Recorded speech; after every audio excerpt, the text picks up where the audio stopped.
Hey guys, today we're going to be looking at the category of Best Production Design. But before I do, and I can hear some of you groaning already, I'm going to go off on a bit of a rant. Don't worry, I'll try to keep it short. So, one thing that's bothered me throughout the years I've been looking at Oscar predictions is the Academy's blatant bias against animated films. And nowhere is that more apparent than in the category of Best Production Design.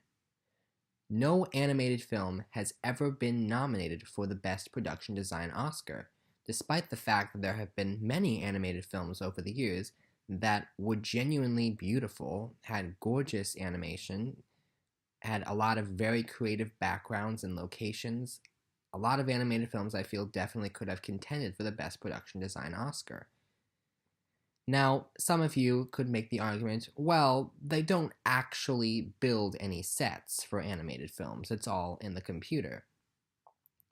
And like even before CGI animated films came along, they used hand-drawn animated films. It's like, oh, we're not going to nominate just drawings. Fair enough, I get that.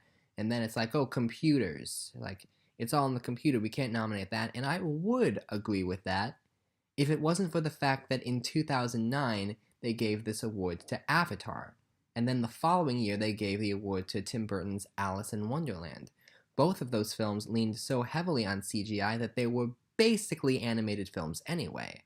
With that said, I don't see why movies like those should be celebrated, while movies like Coco are completely out of the best production design conversation.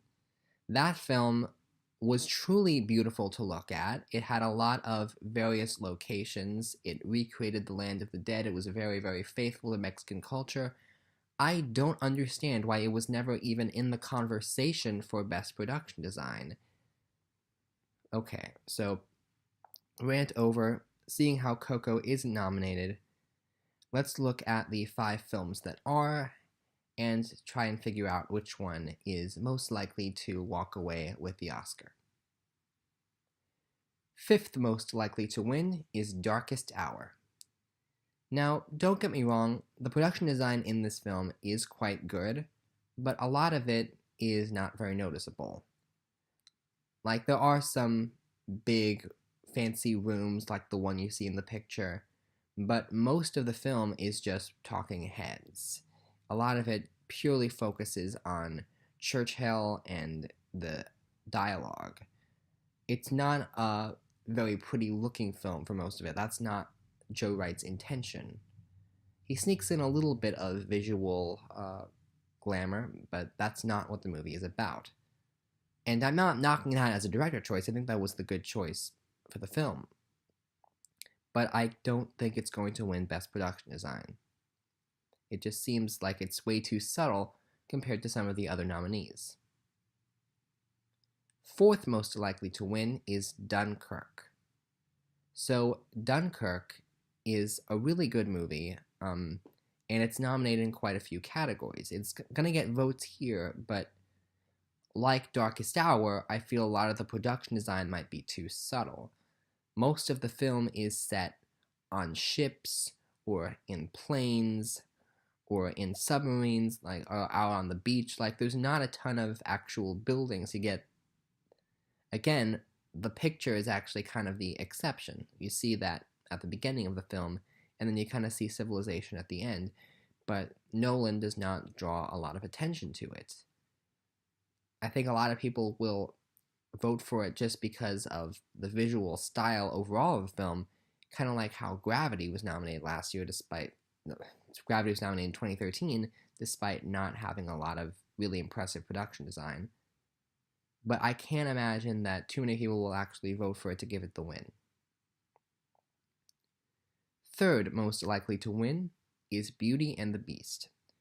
Now, a number of people have complained about this film. It's interesting because when I first saw it, I thought it was really great, and then after I took a step back and really looked at it objectively, I'm like, yeah, it's very problematic.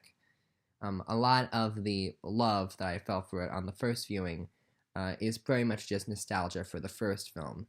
And even once you get to this category, a lot of it you say a lot of the production design is just a ripoff of the animated film, or not as beautiful as the animated film, you could argue.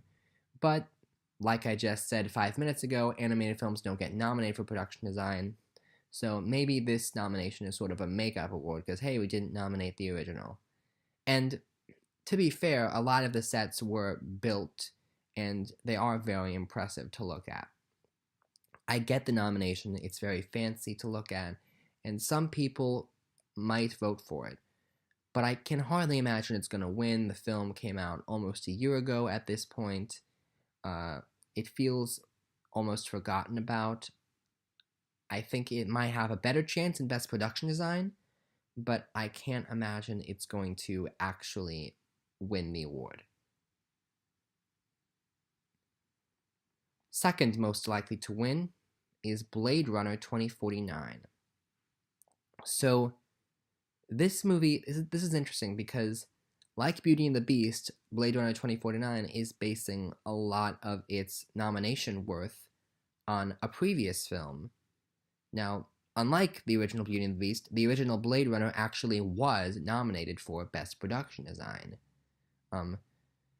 So this is interesting because this is recreating the style of a movie from 25 years ago,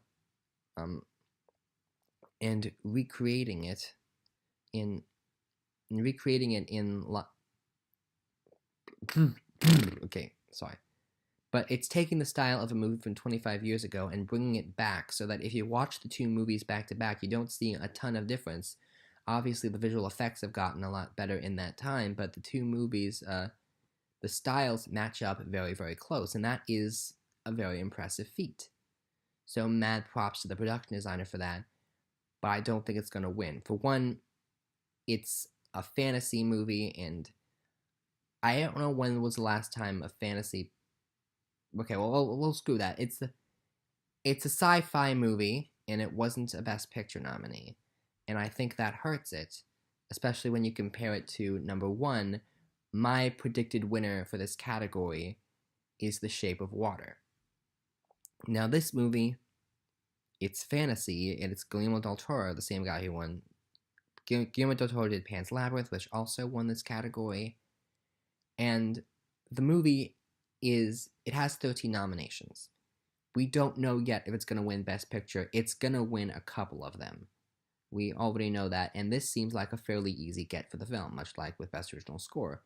But aside from that, the production design is just really, really good. I think a lot of people would say it's the best of the year. I'd say it's the second best of the year, but Coco's not nominated. It really has a great visual style. Even just in the picture, that's just like supposed to be a woman's apartment, but there's already so much visual attention drawn to it. It's a film that very much feels like a fairy tale for adults. That was sort of Guillermo del Toro's pitch to the audience. And that's how it comes across in the production design. There's something about it that's always not quite real, but that's what helps us to get into the story, because it feels like a classic old fairy tale. It feels timeless in a way. It feels like a classic movie. Like this could have come out anytime.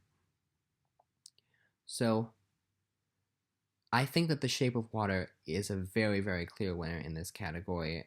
None of the other nominees really make a ton of sense as a winner to me. I think Blade Runner will get a few votes. I think they'll all get a few votes, actually, but The Shape of Water is the one I believe will win this category. So, thank you very much. Tune in tomorrow where I'll be taking a look at the category of Best Costume Design.